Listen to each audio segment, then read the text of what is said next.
បច្ចុប្បន្នស៊ូអតិជនហាងកងចាក់ងែនៅតែមានបន្តរហូតសម្រាប់កង់ទៅជួបជប៉ុនរត់បាយពីហាងកងចាក់ងែទៅបាទឥឡូវយើងរៀបចំបានមួយគ្រឿងទៀតហើយសម្រាប់ប្រភេទ Giant Content បាទបពាក់មកជាមួយនឹងគ្រឿងដៃផ្ទះ Shimano Claris បាទមុខ2ក្រោយ8បាទក៏មានប្រាំងនៅខាងមុខដែរដើម្បីងាយស្រួលក្នុងការគ្រប់គ្រងនៅពេលជិះយើងអាចកាន់នៅឡៃប្រអប់លេខក៏បានកាន់នៅកន្លែងក៏បានដែរបាទកង់ទៅជួសគក់នៅខាងយើងវាច្រើនគឺជាពណ៌ក្បាលនឹងសូមបញ្ជាក់ភាសាទៀតចឹងធ្វើឲ្យកង់ហ្នឹងវាមានរំលោភល្អ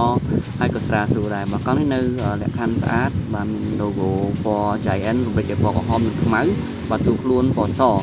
បាទហើយកែបជាបំពាក់កែបព្រំមិនស្អាតជូនបាទជាប្រភេទ size M